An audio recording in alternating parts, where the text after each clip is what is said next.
मुक्ति सबको मिली है, पूतना को भी मिली, अघासुर को भी मिली, बकासुर को भी मिली, कंस को भी मिली, रावण को भी मिली, कुंभकर्ण को भी मिली, इन सब राक्षसों को भी मिली जिन्होंने भगवान को खूब अपशब्द कहे। और वही मुक्ति राधे कृष्ण कृष्ण कृष्ण राधे गाने वाले हम आप सबको भी मिल जाए तो हम में और राक्षसों में अंतर क्या है? भाई श्रेणी में थोड़ा अंतर तो हो। सब लोग इधर देखिए, ध्यान से सुनिए कथा। हमने पूरा जीवन निकाल दिया। आज नैमिषारण्य में कथा हो रही है, कितने लोग ऐसे हैं बेचारे सुबह झूठ बोल के घर से निकलते होंगे। जो लोग यहां 7 दिन रुकने आए हैं उनकी बात नहीं है, पर कई लोग ऐसे हैं जो दौड़ भाग करके सीतापुर से आ रहे हैं, हरदोई से आ रहे हैं, लखनऊ से आ रहे हैं, कानपुर से आ रहे हैं। उस सुबह कुछ ना कुछ बहाने बना के जाते होंगे। कथा सुनने के बात नहीं कहते, उनको कुछ और कह के निकलते होंगे और यहां आके कथा सुन रहे हैं। आपका परिश्रम व्यर्थ हो जाएगा यदि इतना सब कुछ प्रयास करके कथा सुनी, उसके बाद मुक्ति मिली और मुक्ति मिलते ही जैसे ही आप वैकुंठ पहुंचे तब आपने क्या देखा?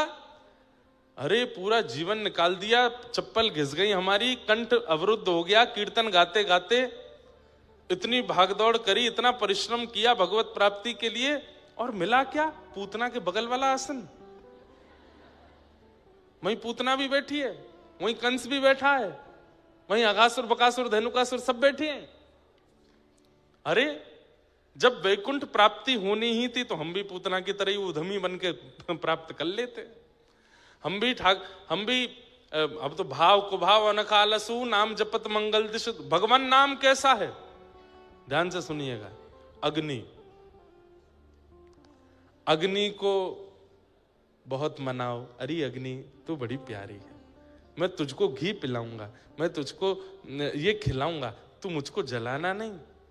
अग्नि के पास हाथ ले जाओ, क्या होगा? कितनी भी प्रार्थना करियो नहीं जलाएगी? जलाएगी। और भले ही आप अग्नि को 1000 गाली दे दो, तब छुओ तब भी जलाएगी। ऐसी भगवान नाम है, भाव से जपो चाहे बिना भाव के जपो, वो अपना प्रभाव तो करेगा, उसका प्रभाव तो होगा। वो अपना स्पर्श से जो गतिविधि नाम से होती है वो होगी ही होगी। तो हमें तो इस बात का बड़ा कंसर्न है कि भाई इतनी कथा गा करके, इतना सब कुछ करके, इतनी मेहनत करके, इतना परिश्रम करके, जीवन पूरा ठाकुर जी को अर्पित करके मुक्ति मिली, और उसमें भी मुक्ति में क्या मिला? वही स्थान मिल गया जो सब राक्षसों को भी मिला है। तो फिर हम में और उनमें अंतर क्या है? ये सब बातें श्री सुखदेव जी महाराज परीक्षित को समझा रहे हैं। बोले मुक्ति प्राप्त करना बड़ी बात नहीं है, अंते नारायण स्मृति। जीवन भर तुमने भले ही कितना भी पाप किया हो, लेकिन अंतिम श्वास निकलते समय गलती से भी बोल दिया हे हरि, नारायण, गोविंद, मधुसूदन। अजामिल की कथा सुनिए। छोटे पुत्र का नाम नारायण था। यमदूत पकड़ने के लिए आए तो अपने पुत्र को बुला रहा था, नारायण बचाओ, नारायण आओ। इतने में ही विष्णुदूत आ गए और यमदूतों को भगा करके उसको वैकुंठ ले गए। जीवन भर इतना पाप किया, व्यभिचार किया, दुर्भाव किया, लेकिन अंत में नारायण बोलने मात्र से सदगति हो गई। एक बहुत सुंदर बात है, एक बात बड़ी प्रसिद्ध है, जन्म जन्म मुनि जतन कराई, अंत राम कही आवत नहीं। ये कहना जितना आसान है कि अंतिम श्वास में नारायण, राम, कृष्ण, हरि नाम आ जाए, उतना ही कठिन है, क्योंकि अंतिम श्वास में इन्हीं की याद नहीं आती, बाकी सबकी याद आ जाएगी। जिस व्यक्ति से आप 25-30 साल से मिले नहीं, उसका नाम भी याद आ जाएगा अंतिम श्वास में, लेकिन ठाकुर जी का नाम याद नहीं आता। हमारे हिंदू वैदिक सनातन धर्म में इसलिए सबके नाम भगवान नाम रखने की आज्ञा क्यों दी गई? भले ही अंतिम श्वास में दूर के रिश्तेदार के बालक का नाम भी याद आया, उसका नाम यदि माधव हुआ तो कम से कम उसका नाम स्मरण करके मुक्ति तो मिलेगी। लेकिन आजकल नए गुरुजी आए हैं समाज में, गूगल गुरुजी, वही नामकरण कर रहे हैं बच्चों का। ऐसे ऐसे नाम आ रहे हैं बच्चों के। अच्छा, आजकल के युवा सोचते हैं कि थोड़ा मॉडर्नाइजेशन होना चाहिए, नाम में थोड़ी विचित्रता होनी चाहिए, थोड़ा बोलने में स्वीट लगना चाहिए। अरे भाई ये सोच के नाम मत रखो, कहीं उसमें इतनी आसक्ति हो गई कि अंतिम श्वास में उसका नाम लिया गया और कहीं वो नाम भगवान का नहीं हुआ तो फिर सदगति से वंचित हो जाओगे। और आप अपना विचार मत करो, अरे आपके बालक से आपके पिता का प्रेम हो गया, दादाजी का प्रेम हो गया, कहीं उन्होंने उसका नाम अंत में ले लिया तो उनकी सदगति हो जाएगी। गोपाल सहस्र नाम है, विष्णु सहस्र नाम है, इनसे नाम रखो बालकों के। राधा सहस्र नाम है, उनसे नाम रखो। और गूगल पे ऐसे ऐसे नाम बताए जाते हैं, उसका क्या अर्थ है? अब मैं नाम बोलूंगा नहीं मन से, पता नहीं आप में से किसी के बच्चे का हुआ तो फिर दुखी हो जाओगे कि हमारे बच्चे का भी यही नाम है। पर नहीं, नाम भगवान नाम पर रखिए। क्या पता किसी व्यक्ति की आसक्ति आपके बालक में हो गई और उसने अंतिम श्वास में ले लिया नाम, तो कम से कम अपने जीवन के पापों से मुक्त तो हो जाएगा वो। इसलिए भगवान नाम रखिए बालकों का। वैसे अभी गूगल गुरुजी ने नाम धरे हैं, पूर्व समय में भी कई बड़े बुजुर्गों के नाम भी बड़े अलग होते थे। अब मिश्री देवी, जिनका नाम मिश्री है, उसका नाम कोई बोले अंतिम श्वास में तो कैसे मुक्ति मिले? मिश्री देवी बोल के कोई मरा होगा तो अगले जन्म में मक्खी ही बना होगा, ताकि मिश्री पे ही भिन बनावे। अंते अंते यामति सागति, अंत में जो सोच के मरते हैं वही मिलता है। और किसी का नाम है पिंकी, और वो मृत्यु के समय बहुत आसक्ति के कारण भूल गया हो पिंकी, अगले जन्म में क्या बनेगा वो? उसको मुक्ति तो नहीं मिलने वाली।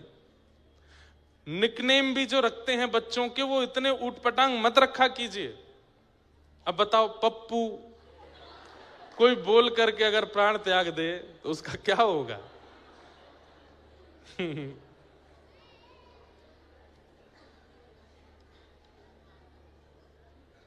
बहुत ऊंची बात है।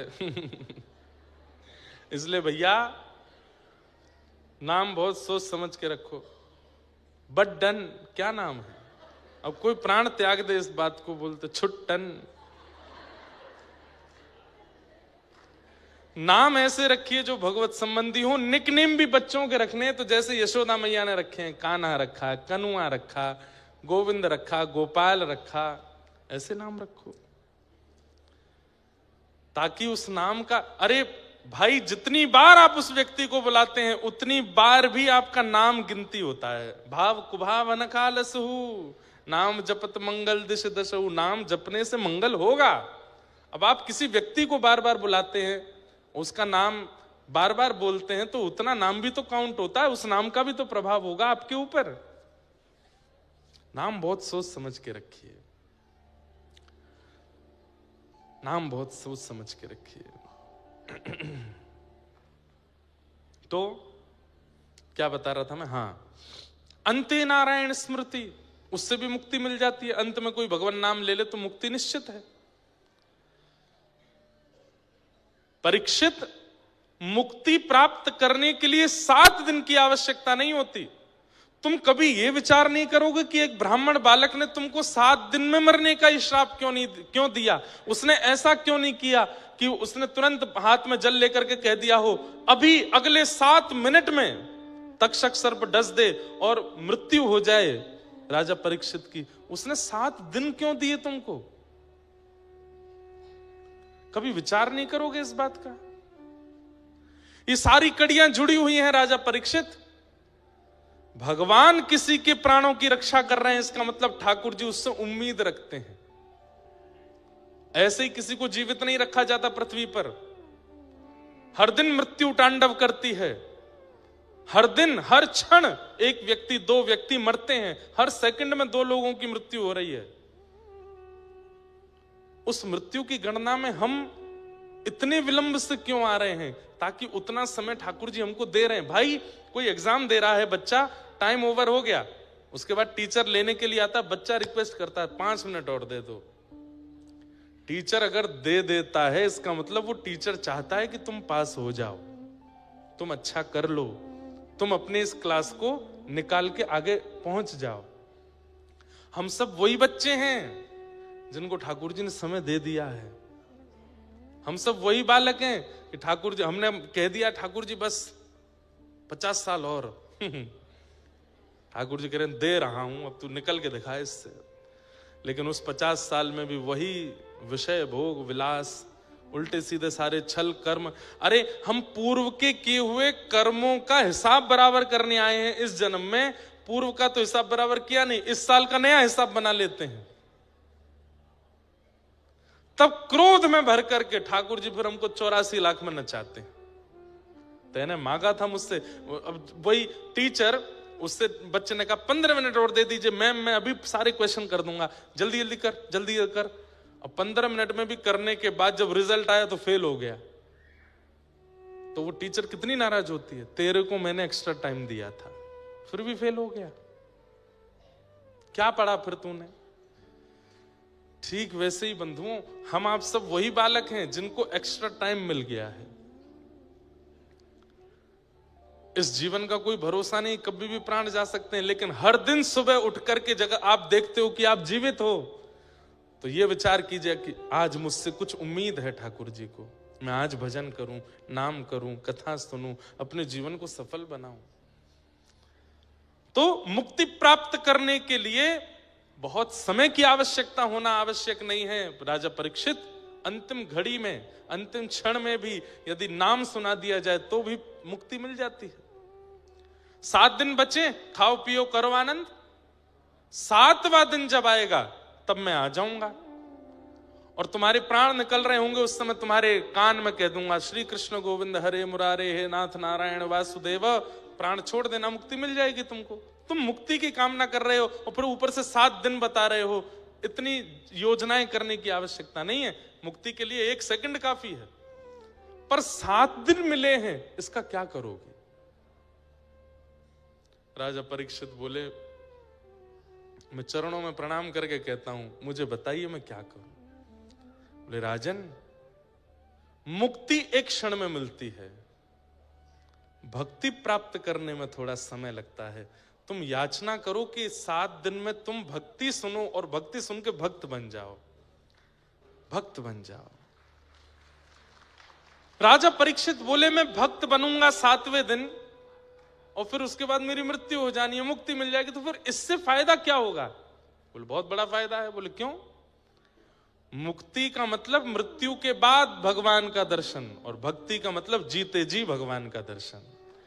तुम 7 दिन बाद वैकुंठ में ठाकुर जी को देखने की योजना बना रहे हो और मैं चाहता हूं कि तुम्हारी अंतिम श्वास निकले उससे पहले तुमको ठाकुर जी का दर्शन हो जाए।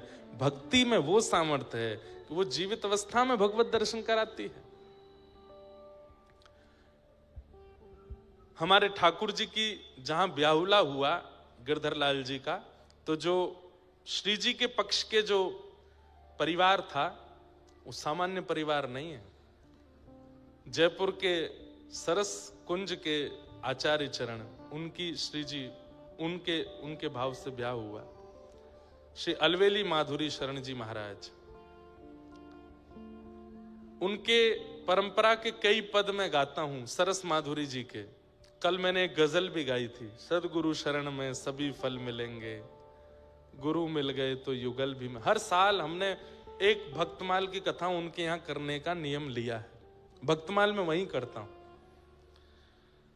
उनकी ही परंपरा में एक याकूब हसन, मोहम्मद याकूब करके एक भक्त हुए, उन्हीं की परंपरा में पूर्व में। उनका नाम श्री सरस माधुरी जी ने रखा था सनम। क्या नाम रखा था। वैसे तो उनका नाम कुछ और, दीक्षा के बाद नाम बदल देते हैं ना, शिष्य का एक नाम भगवत संबंधी नाम रखते हैं। जैसे हमारी परंपरा में जब दीक्षा होती है तो गोवर्धन रामानुज दास या फिर यमुना रामानुज दासी, इन भावों से नामकरण होता है। तो मोहम्मद याकूब, राजस्थान में एक स्थान है अलवर, वहां के एक प्रोफेसर के बेटे थे मोहम्मद याकूब, और इनके जो पिताजी थे वो अजमेर में एक हॉस्पिटल में उनकी नौकरी लग गई थी। बहुत ध्यान से सुनिएगा, भक्ति की सामर्थ्य देखिए। हम तो हिंदू हैं, हम तो वैष्णव हैं, हम तो कथा सुनते हैं, और मैं कोई अभिमानवश नहीं कह रहा हूं। हमने दीक्षा देना गत वर्ष प्रारंभ किया। उन दीक्षा लेने वाले सब वैष्णव बालकों में 4 बालक मुस्लिम भी हैं जिन्होंने दीक्षा ली है। जब दीक्षा लेने के लिए आते तो मैं पहले पूर्व का नाम पूछता हूं कि आपका नाम क्या है, तो नाम बताते हैं, और नाम के बाद फिर उस नाम से जो प्रेरणा मिलती है वो नाम गुरु प्रदत्त नाम उनकी शरणागति में रखते हैं। दिल्ली की बात थी, एक बालक आया, उसको दीक्षा दी। तो हमारी दीक्षा में 5 संस्कार होते हैं। 5 संस्कार में पहले तप्त मुद्रा दी जाती है, शंख चक्र, उसके बाद तिलक दिया जाता है, उसके बाद मंत्र दिया जाता है, और फिर नाम दिया जाता है। तो मुद्रा देने के बाद हमने पूछा तुम्हारा नाम क्या है? नेत्र सजल हो गए। मैंने क्या हुआ? बोले आप छोड़ तो नहीं देंगे। मैंने कहा क्यों छोड़ूंगा, नाम बताओ। आप मुझे मना तो नहीं कर देंगे? मैंने कहा मैं नहीं करूंगा, नाम तो बताओ। तब फिर उसने अपना नाम, कुछ अली करके नाम था, नाम बताया। बोले महाराज जी मैं रोज गीत गोविंद करता हूं, रोज कथा सुनता हूं, मैं बिहार का निवासी हूं, मेरा पूरा खानदान कट्टर मुस्लिम है, पर एक बार एक रील देख ली थी मैंने, और मैं उस समय बड़ी विषम स्थिति में था, प्राण त्यागने की स्थिति में था, और वो रील देख करके मैंने फिर ढूंढा कि कौन है। फिर मैंने उसके बाद कथा सुनी। मैं पिछले 2 साल से पूरी कथा सुनता हूं। मुझसे आप गीत गोविंद सुन लीजिए, मुझसे आप नारायण कवच सुन लीजिए, गीत गोपी गीत सुन लीजिए, मुझे सब याद है। घर वालों से छुप छुप के सब करता हूं। मेरी माँ मेरी सहायक है। मैंने उन्हें बताया कि मैं दीक्षा लेने वाला हूं, हिंदुओं के गुरुजी से दीक्षा ले रहा हूं। तो महाराज जी एक मेरे ऊपर कृपा है भगवान की, क्या मेरा पूरा खानदान गरीब है, बस मैं कमाने वाला हूं, इसलिए कोई उंगली नहीं उठा रहा है मुझ पर, तो इसलिए मैं दीक्षा लेने आया हूं। उसका हमने नाम रखा गिरधर प्रिय रामानुजदास। और मांस मदिरा बहुत दूर की बात है, प्याज लहसुन भी नहीं खाते वो। और जिस दिन से दीक्षा ली हमसे मिले भी नहीं है। बोले कि जब कुछ प्राप्त कर लूंगा तब आऊंगा आपके पास, आपको निराश नहीं करूंगा। आपने शरणागति की है तो आपको कुछ सुनाने के लिए या कुछ अनुभव करके ही आपके पास आऊंगा, तब तक मुख नहीं दिखाऊंगा आपको। मैंने कहा जय हो भैया। तो मोहम्मद याकूब अलवर में रहते थे, उनका चरित्र है पूरा। पिताजी एक हॉस्पिटल के हेड बन गए थे अजमेर में, तो पिताजी ज्यादातर अजमेर रहते थे, कभी कभी अलवर आते थे। इनकी माताजी जो थी वो भी मुस्लिम थी, लेकिन जैसे बच्चों को कईयों को नॉवल पढ़ने का शौक होता है, किताब पढ़ने का शौक होता है, इनकी माँ ने भी बचपन में कई किताबें पढ़ी, और पढ़ते पढ़ते उनके हाथ रामचरितमानस पढ़ गए। और उन्होंने जब मानस जी को पढ़ा, तुलसीदास जी के कृत मानस जी को, तो इतना मन लगा, उसको पढ़ती रही। इनके पिता ने, माँ ने, सबने डांटा तेरा ब्याह होने वाला, ये छोड़ दे। ये छुपा करके मानस जी अपने घर ले आई और अपने पति से छिपके पढ़ती थी। लेकिन जब पति की नौकरी लग गई अजमेर में तो ये बड़ी खुश, पूरे दिन मानस जी पढ़ती थी। तब इनको किसी ने कह दिया कि तुमने मानस जी पढ़ ली, अब एक बार वाल्मीकि रामायण भी पढ़ो। अब वाल्मीकि रामायण संस्कृत में है, उसकी हिंदी टीका तो है नहीं, उस समय नहीं थी। तब मोहम्मद याकूब ये डॉक्टरी की पढ़ाई कर रहे थे अलवर में। तब इन्होंने अपने पुत्र से एक दिन कहा, बोले तुम पढ़ने में इतने अच्छे हो, जो चाहते हो वो पढ़ लेते हो, अपनी माँ की एक इच्छा पूरी करोगे? बोले कहिए ना माँ, मैं क्या करूं? तो बोले कि है तो विपरीत बात, पिता को पता चले तो हो सकता है कि मारपीट तक उतर आवे, और समाज को पता चले तो बहुत बड़ा बहिष्कार, मृत्यु दंड तक मिल सकता है। लेकिन मेरी एक इच्छा है, मेरा मन इतना राम में लग चुका है, मैं इतना ज्यादा उनमें खो चुकी हूं, चलते फिरते मुझे राम दिखते हैं। तो इनके पुत्र बोले माँ कैसी बात करती हो, ये तो हिंदुओं के भगवान है। बोले हाँ, मैं छुप छुप के मानस पढ़ती हूं।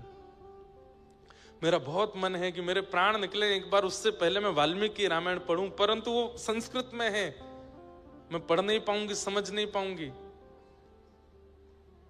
मैं क्या करूं मां? बोले तुम पढ़ने में बहुत अच्छे हो, तुम जल्दी जल्दी याद कर लेते हो, तुम संस्कृत पढ़ लो, और संस्कृत की विद्या अध्ययन करके, संस्कृत सीख करके तुम मुझे वाल्मीकि रामायण रात में छुप करके कमरे में बैठ के सुनाओ, जब जब पिता नहीं रहेंगे तो मैं वाल्मीकि रामायण सुनूं, मेरी एक अंतिम इच्छा है। तो मोहम्मद याकूब बोले मां मुझे पढ़ाएगा कौन संस्कृत? पूरे नगर के ब्राह्मणों के पास गए, सबने कहा तुम मांस मदिरा का सेवन करने वाले हो, मुस्लिम हो, तुमको हम संस्कृत नहीं पढ़ाएंगे। तो मां ने कहा बेटा मेरे लिए इतना नहीं करेगा? बोले क्या? तू छोड़ दे मांस मदिरा, नहीं खाया कर। बोले मां हमारा एक त्योहार है उसमें तो खाना ही पड़ता है। बोले कि दिखाना सबको पर खाना नहीं, और इतना विश्वास किसी ब्राह्मण को दिला दे कि तू नहीं खाएगा, शायद वो तुझे पढ़ा दे। कल जो मैंने एक पद गाया था ना गोस्वामी तुलसीदास जी का, वो यहां सिद्ध होता है कि मोहम्मद याकूब की मां को राम जी मीठे लग गए हैं, जो मोहे राम लागते मीठे, इतने मीठे लग गए कि अपने पुत्र को पूरे विपरीत क्रिया करवा दी, अपने धर्म से विपरीत। तब एक अलवर के पास के एक ब्राह्मण थे, उनको जब इन्होंने विश्वास दिला दिया कि मैं शुद्ध रहूंगा, पवित्र रहूंगा, आप कृपा कर मुझे संस्कृत पढ़ाओ, तब उन्होंने 6 महीने संस्कृत का अध्ययन किया, और 6 महीने में इतना याद कर लिया, इतने अद्भुत। अपनी डॉक्टरी की पढ़ाई भी करते थे, वहां पर भी निपुण, और रात्रि छुप करके संस्कृत पढ़ने जाते। संस्कृत जब पूर्ण रूपेण आ गई, तब वाल्मीकि रामायण लेके आए और अपनी मां को सुनाते, श्लोक कहते, फिर उसका अर्थ सुनाते, फिर श्लोक कहते, अर्थ सुनाते।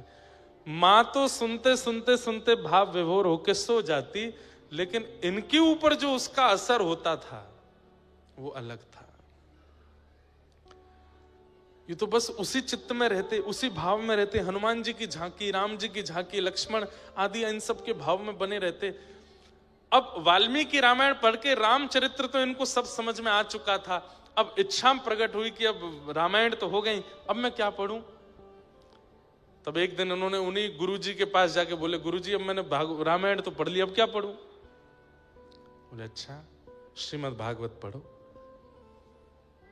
और जैसे ही श्रीमद् भागवत प्रदान की, प्रथम द्वितीय तृतीय चतुर्थ पंचम षष्ठम सप्तम अष्टम नवम, और जैसे ही 10वें स्कंद में पहुंचे और गोपी गीत का पाठ किया है, गोपी गीत का पाठ करते ही मेरो मन गिरधर छवि पे अटक्यो, सजल श्याम घन वरण लीन है, फिर चित अनंत न भटक्यो, मेरो मन गिरधर छवि पे अटक्यो। अब तो अलवर में दिखने वाली पहाड़ियां इनको गिरिराज जी दिखने लगे, अलवर में दिखने वाले सरोवर राधा कुंड कृष्ण कुंड लगने लगे, बहनी वाली नदियां यमुना जी लगने लगी, और दिखने वाला हर श्याम वर्ण का व्यक्ति कृष्ण लगने लगा।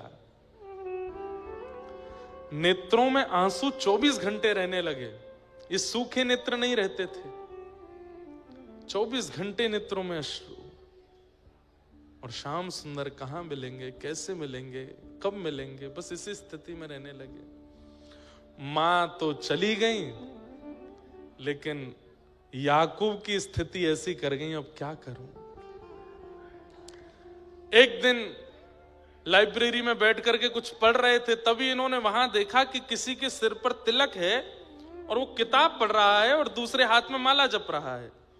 इन्होंने जैसे उसको देखा, धीरे धीरे उसके पास गए और पास जाकर के बोले आपने तिलक लगाया है, कंठी माला पहनी, आप क्या जप रहे हैं?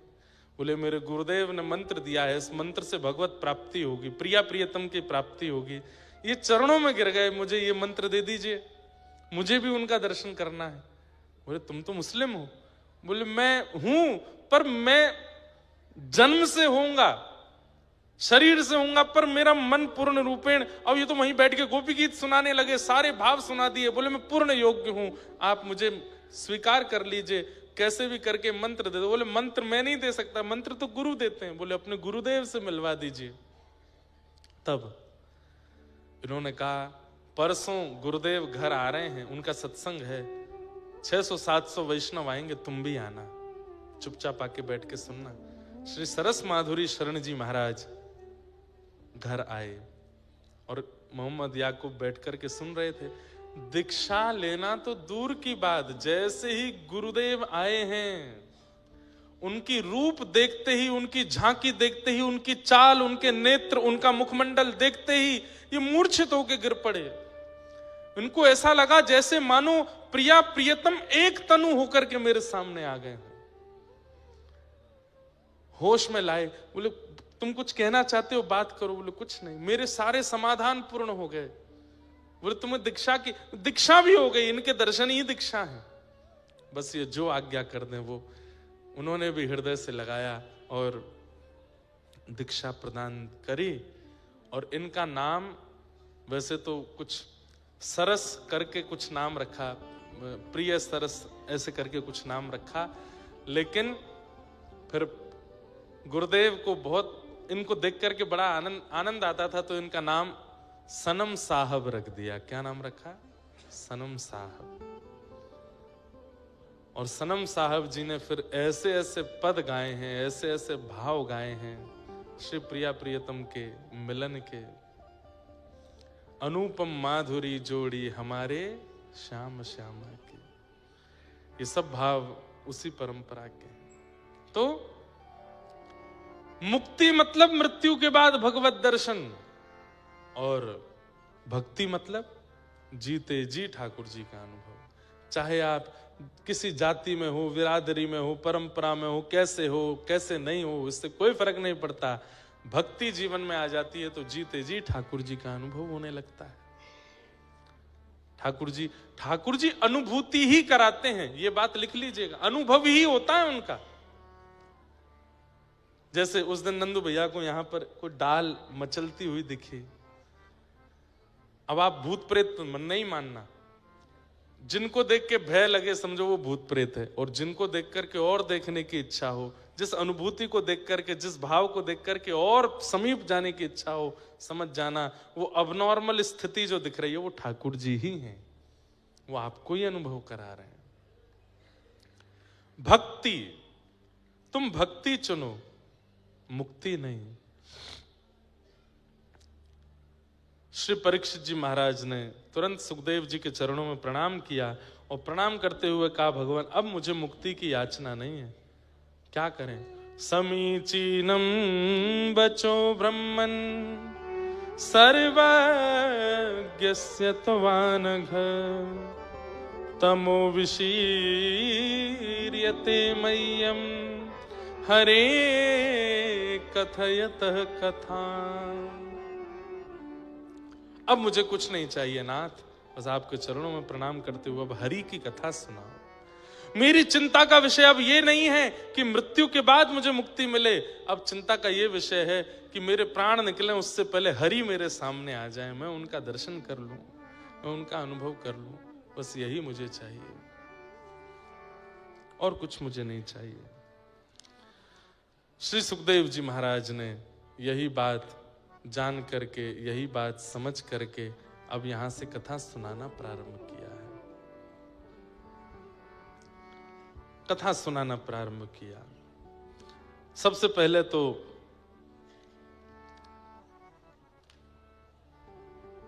चतुश्लोकी भागवत का वर्णन करते हुए सृष्टि प्रसंग सुनाया।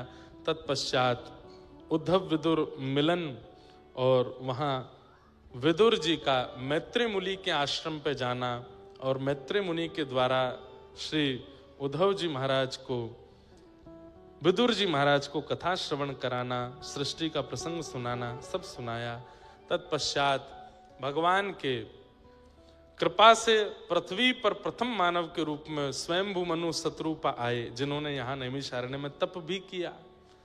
स्वयंभू मनु शत्रुपा की 3 पुत्री हुई, आकुति, देवहूति, प्रसूति। 2 पुत्र हुए, प्रियव्रत और उत्तानपाद। अब यहाँ देवहूति माता का प्रसंग सुनाया गया, जहां देवहूति जी का विवाह कर्दम ऋषि के साथ में हुआ, और संतान के रूप में भगवान कपिल प्रकट हुए। बोलो कपिल भगवान की। 9 पुत्री हुई, 10वें पुत्र के रूप में कपिल भगवान आए। देवभूति माता के साथ में इनका सुंदर संवाद हुआ, जिसे दर्शन शास्त्र, सांख्य शास्त्र भी कहते हैं कपिल देवभूति संवाद। देवभूति माता ने कई प्रश्न किए और उन प्रश्नों का उत्तर यहां श्री कपिल भगवान दे रहे हैं। निर्वीणा नितराम भूमन असद इंद्रिय तर्षणात् येन संभाव्यमानेन प्रपन्नांधम तम प्रभु। देवभूति माता ने प्रथम प्रश्न किया है, बहुत ध्यान से सुनिएगा। हमारे शरीर में 10 इंद्रियां हैं। कितनी इंद्रियां हैं? 5 ज्ञान इंद्रिय, 5 कर्म इंद्रिय। ज्ञान इंद्रियां उनको कहते हैं जिनसे आपको कुछ अनुभव होता है। कर्म इंद्रियां उनको कहते हैं जिनसे आप कुछ करते हो। सुंदरता का अनुभव आंखों से होता है, प्रथम ज्ञानेंद्रिय। स्वर का अनुभव कानों से होता है, द्वितीय ज्ञानेंद्रिय। स्वाद का अनुभव जीभ से होता है, तृतीय ज्ञानेंद्रिय। सुगंधी का अनुभव नासिका से होता है, चतुर्थ ज्ञानेंद्रिय। सर्दी और गर्मी का अनुभव त्वचा से होता है, 5वीं ज्ञानेंद्रिय। तो आंख, नाक, जीभ, कान और त्वचा, ये ज्ञानेंद्रिय हैं। हाथ, पैर, मुख और 2 उपस्थ गुप्त इंद्रिय, ये 5 कर्मेंद्रियां हैं। ये 10 इंद्रियां हैं। और देवभूति माता यहां क्या प्रश्न कर रही हैं कि हम समस्त इंद्रियों से भोग भोगते हैं, पर भोग भोगते भोगते जीवन निकल जाता है, इच्छाएं पूरी नहीं होती कभी भी। हे नाथ, मैं ऐसा क्या करूं कि मेरी इच्छाएं विश्राम ले लें, मेरी इच्छाएं विराम हो जाएं। इच्छाएं विश्राम होती हैं हमारी? कितनों खवाए लो, जीव कभी मानती नहीं। कितना भी दिखा लो, नेत्र कभी संतुष्ट होते नहीं। कितना भी सुना लो, कानों को शांति मिलती नहीं। कितना भी स्पर्श करा लो, त्वचाएं फिर भी स्पर्श के लिए ही भागती रहती हैं। तो यहां पर प्रश्न यही किया गया कि इन इंद्रियों की इच्छा पूरी करते करते हम नरकगामी होते जा रहे हैं। नाथ, ऐसा कोई उपाय बताओ कि हमारी इंद्रियों की इच्छाएं समाप्त हो जाएं। तब भगवान कपिल उत्तर देते हुए कहते हैं, आहा, चेतः खलवस्य बंधाय मुक्तये चात्मनो मतिं गुणेषु सक्तं बंधाय रतम वा पुंस मुक्तये। बहुत ध्यान से सुनिएगा। इस विषय पर पीएचडी करते हैं लोग। इतना अद्भुत और इतना ज्ञानवर्धक विषय है ये कपिल देवभूति संवाद। कपिल भगवान क्या उत्तर दे रहे हैं? बोले, मैया, आंखों को दोष मत दो, कान को दोष मत दो, नाक को दोष मत दो, जीभ को दोष मत दो, हाथ पैरों को दोष मत दीजिए। तो बोले, इन सबको कंट्रोल करने वाला चित्त है, मन है। जीव की इच्छा नहीं होती मुझे पिज्जा खिलाओ, मन की इच्छा होती है। आपकी जीव की इच्छा हो रही है गोलगप्पा खिलाओ, आपका मन हुआ गोलगप्पा खाना, गोलगप्पा खाना, तभी रसोई घर में जाकर के करेले की सब्जी से रोटी खा लो। तो जीव क्या छोड़ के चली जाएगी? आपको कुछ नहीं कहेगी, अपने आप इच्छा दब जाएगी, पेट भर जाएगा, जीव को एक कसेला स्वाद मिल जाएगा, फिर इच्छा खत्म हो जाएगी। इच्छाएं इंद्रियों की नहीं होती, इच्छा मन की होती है। वही बात यहां भगवान समझा रहे हैं। बोले, मां, इन इंद्रियों को दोष मत दीजिए, इंद्रियां बुरी नहीं है। इंद्रियों से इच्छा प्रकट कराने वाला, इनका स्वामी बनकर के अंदर बैठा है राक्षस, उसका नाम है चित्त। चेतः खलवस्य बंधाय, बंधन का कारण इंद्रियां नहीं है, बंधन का कारण मन है। इसका उदाहरण बताऊं? जब व्यक्ति 80 वर्ष का हो जाता है, आंखों पे पड़ेगा जाला, नाक से बहेगा नाला, लाठी से पड़ेगा पाला, जरा जिंदगानी का, उस समय पर भी इन इंद्रियों की इच्छाएं बहुत होती हैं। जब छोटे छोटे बच्चे गोलगप्पे खाते हैं अपनी अम्मा के सामने, बिना दांत वाली अम्मा का मन तो बहुत होता है, पर वो खा ही नहीं सकती है क्योंकि इंद्रियां बलवान नहीं है। इच्छाएं नहीं मरती हैं, हमारी इंद्रियां खत्म हो जाती हैं, पर इच्छाएं तब भी जीवित रहती हैं।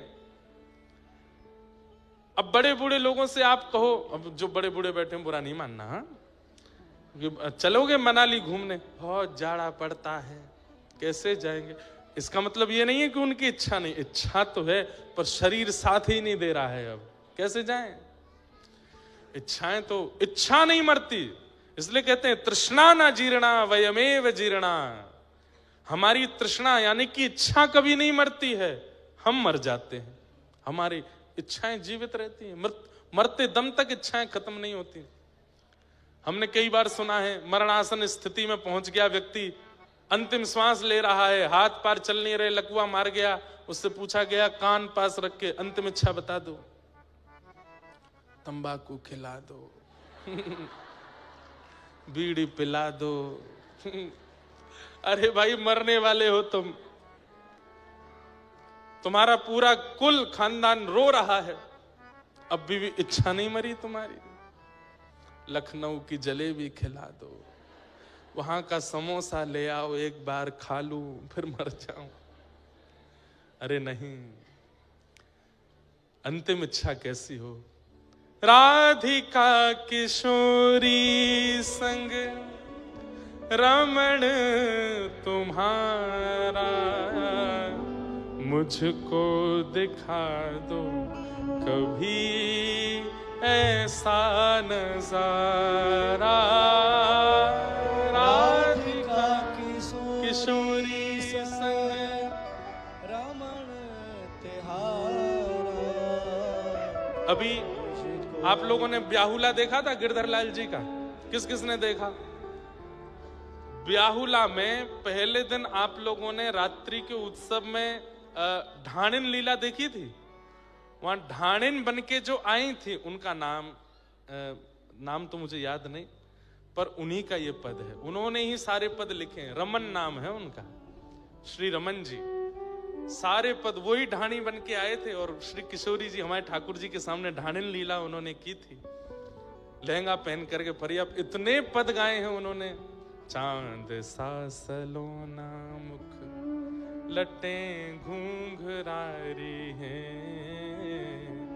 भोए हैं कटीली आंखें तिरछी कटारे हैं, होया को चंदन सो महके बदन, हो या को नाम है राधा रमन। रमन जी वही ढाणिन बन के आए थे लाल जी की लीला में, और ढाणिन लीला की थी उन्होंने, हमारे संग नाचे भी थे। कैसे? उन्हीं का ये पद है। राधिका किशोरी संग रमन तुम्हारा, मुझको दिखा दो कभी ऐसा नजारा। राधिका किशोरी संग रमण तिहारा, मुझको दिखा दो कभी ऐसा नजारा।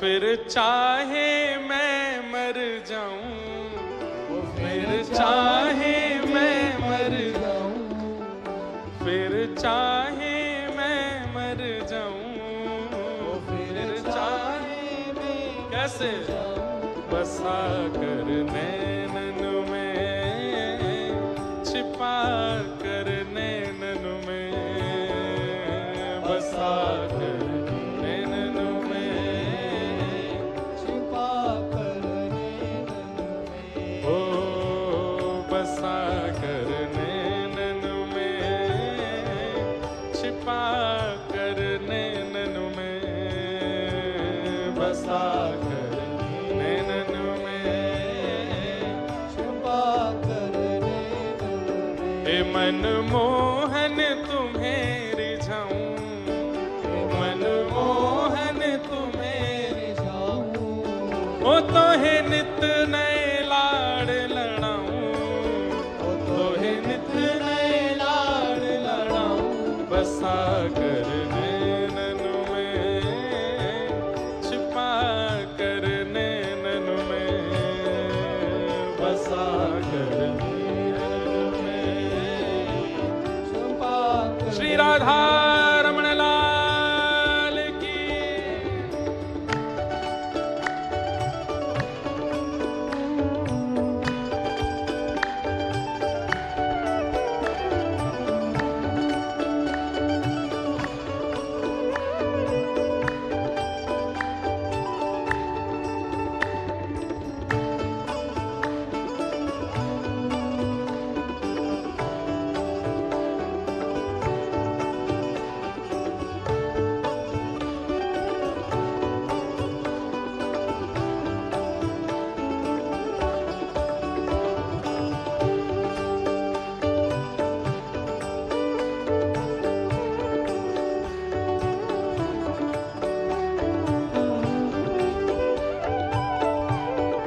बांसुरी के स्वर का इठला के बल खाती पतली कमर का गीत बन जाऊं तेरी बांसुरी के स्वर का इठलाती बल खाती पतली कमर का गीत बन जाऊं तेरी बांसुरी के स्वर का इठलाती बल खाती पतली कमर का पीला पटका बन जाऊं पीला पटका बन जाऊं ओ पीला पटका बन जाऊं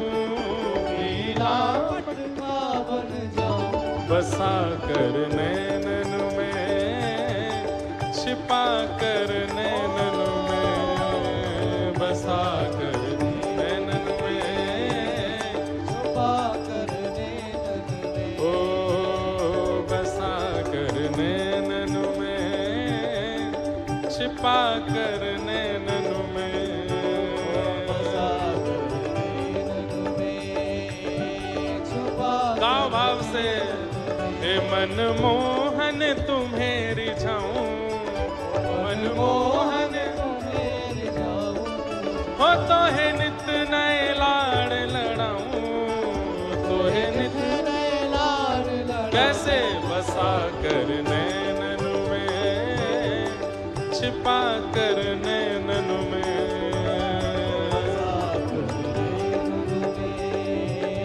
छुपा कर नैनन में हे रूप सुधा का पीऊं सामने बिठा के फूलों की छैया में तुमको बिठा के रूप सुधा का पीऊं सामने बिठा के फूलों की छैया में तुमको बिठा ओ रूप सुधा का पीऊं सामने बिठा के फूलों की छैया में तुमको बिठा के हो तेरे धीरे धीरे चरण दबाऊं ओ तेरे धीरे धीरे चरण दबाऊं ओ तेरे हौले हौले चरण दबाऊं ओ तेरे हौले हौले चरण हमारे ब्रज भाषा में धीरे को बोलते हैं हौले क्या बोलते हैं अरे भैया ने हौले हौले चलियो धीरे धीरे चलियो ओ तेरे हौले हौले चरण दबाऊं ओ तेरे हौले हौले चरण दबाऊं हाँ बसा कर नैनन में छिपा कर नैनन में बसा कर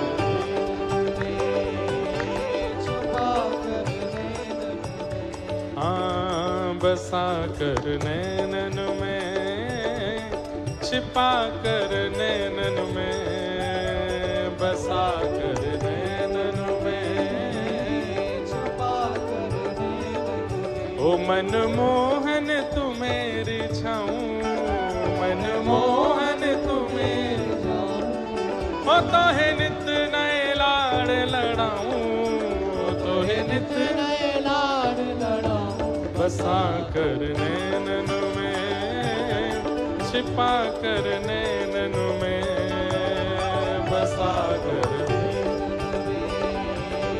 छुपा कर नैनन और ये पंक्ति बहुत प्रिय लगती है घुंघरू बनूं जो तेरी पायल का प्यारे पल पल चूमा करूं चरण तुम्हारे घुंघरू बनूं जो तेरी पायल का प्यारे पल पल छूना करूं चरण तुम्हारे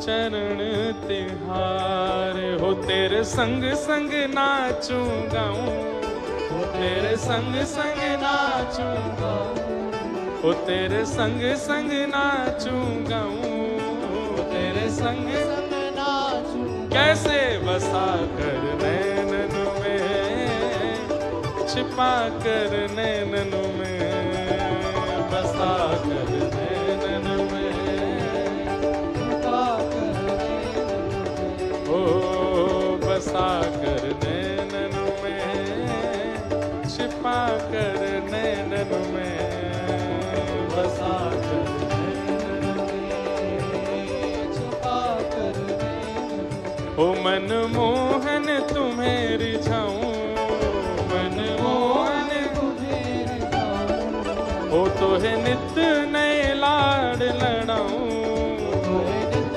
नए लाड लड़ाऊं। बसा कर नैनन में, छिपा कर नैनन में, छिपा कर नैनन में। ओ बसा कर नैनन में, छिपा कर नैनन में, बसा कर नैनन में, छिपा कर नैनन में। ओ बसा कर नैनन में, छिपा कर नैनन में, बसा कर छिपा कर नैनन में। ए हरि बोल हरि बोल हरि बोल हरि बोल हरि बोल हरि बोल हरि बोल, हाँ हरि बोल हरि बोल हरि बोल हरि बोल, हरि बोल हरि बोल हरि बोल हरि बोल। ओ जय जय राधा, हाँ जय जय राधा, जय जय राधा रमण हरि बोल, जय जय राधा रमण हरि बोल, जय जय।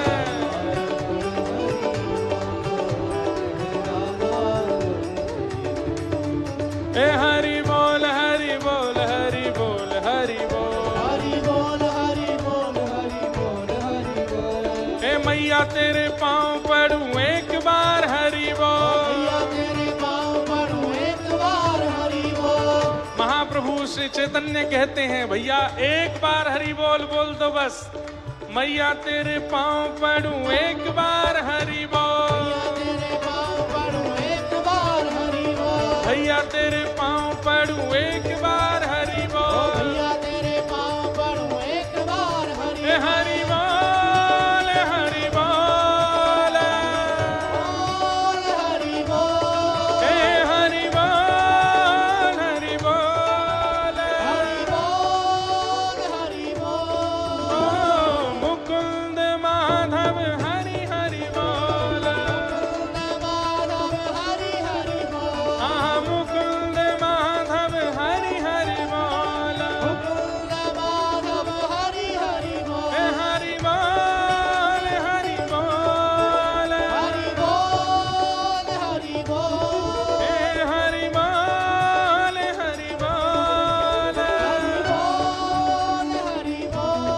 ओ मुकुंद माधव हरि हरि बोल, माधव हरि हरि बोल। ए मुकुंद माधव हरि हरि बोल, माधव हरि हरि बोल। हाँ मुकुंद माधव हरि हरि बोल, माधव हरि हरि बोल। ए मुकुंद माधव हरि हरि बोल, माधव हरि जय हरि बोल। जय श्री राम, जय जय श्री राम, जय जय श्री राम,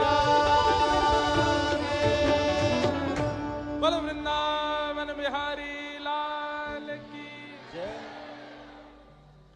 राधिका किशोरी संग रमण तुम्हारा, मुझको दिखा दो कभी ऐसा नजारा, फिर चाहे मैं मर जाऊं, फिर चाहे मैं मर जाऊं, बसा कर नैनन में, छिपा कर नैनन में हो बसा कर छुपा कर चेतः खलवस्य बन्धाय मुक्तये चात्मनोमतं गुणेषु सक्तं बन्धाय रतं वा पुंस मुक्तये। भगवान कपिल कह रहे हैं, मां, बंधन का कारण इंद्रियां नहीं, बंधन का कारण मन है। यदि इंद्रियां नहीं होती तो मेरा दर्शन कैसे करते? नेत्र नहीं होते मेरा दर्शन कैसे होता? कान नहीं होते मेरी कथा कैसे सुनते? जीभ नहीं होती मेरा प्रसाद कैसे पाते? हाथ नहीं होते करताल कैसे बजाते? चरण नहीं होते परिक्रमा कैसे करते? अरे ये इंद्रियां हैं तो मेरी प्राप्ति हो सकती है, इंद्रियां नहीं होती तो मेरी प्राप्ति भी नहीं हो पाती। इन इंद्रियों को आप असद कैसे कह सकती हो मां? ये इंद्रियां असद नहीं है, असद मन है। और इस असद मन को सुधारने का एक ही तरीका है, क्या? प्रसंगम अजरम पाशम आत्मनः कवयो विदुः स एव साधु सुकृतो मोक्ष द्वारमपाव्रतम। इस मन को संसार की जगह सत्संग में लगा दो। मैया, जितना संग संसारी लोगों का करोगे उतना मन आपकी इच्छाएं प्रकट करता जाएगा। जितना ये मन सत्संगियों के बीच में रहेगा उतने इस मन की इच्छाएं दबती चली जाएंगी। फिर ये मन मेरी कामना करेगा। समझ में आई बात? आ तो गई पर करोगा कोई नहीं। संग दोष, आप जैसों का संग करोगे मन वैसा होता चला जाएगा। छोटा बालक जितना शुद्ध होता है, छोटा बालक जितना करुण होता है, छोटा बालक जितना अद्भुत होता है, बड़े होते होते उसमें इतने दोष क्यों आते हैं? संग दोष के कारण।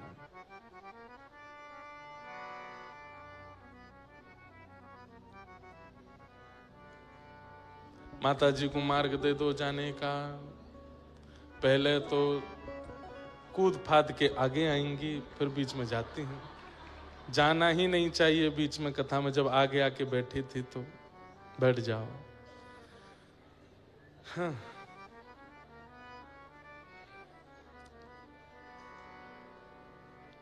तितिक्षव कारुणिका श्रुहृद सर्वदेहिनां अजात शत्रवः शांता साधवः साधुभूषणा। ये पंच लक्षण बताए हैं। ये पंच लक्षण जिसमें हो उसका संग करना चाहिए। भगवान कह रहे हैं सबसे पहला सहनशीलता, पेशेंस, जो कि आज की तारीख में 99% लोगों में नहीं है। पेशेंस नहीं है। लोग बाग कहते हैं आजकल बच्चों को डिप्रेशन हो जाता है, आजकल बच्चे एंजाइटी के शिकार हो जाते हैं। डिप्रेशन एंजाइटी पहले भी थी, लेकिन पहले लोग इतने ज्यादा बलवान होते थे कि वो जीवन में आई परिस्थिति से लड़ना जानते थे। आजकल के बच्चे जानते ही नहीं है। जैसा चाहते हैं वैसा जब नहीं मिलता है तो परेशान हो जाते हैं। जो अरे इन बातों पे बच्चे परेशान हो जाते हैं कि ये पहनना चाहते थे और माता पिता ने नहीं दिलवाया, इसलिए डिप्रेशन में है। ये डिप्रेशन का कारण है।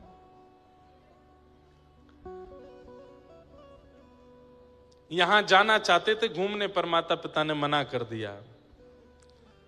अब तो खैर माता पिता की आज्ञा वाला समय चला गया, अब तो अपनी इच्छा से कर लेते हैं, और वह भी नहीं कर पाए तो दुखी हो जाते हैं, परेशान हो जाते हैं, विचलित हो जाते हैं।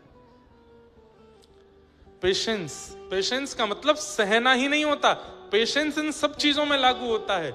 जो हमें चाहिए अगर सहजता से प्राप्त हो तो अच्छा, नहीं प्राप्त हो तो उसके लिए ज्यादा हाय तौबा नहीं मचाना, इसको भी पेशेंस कहते हैं। तितिक्षव पहला लक्षण, तितिक्षु बनिए।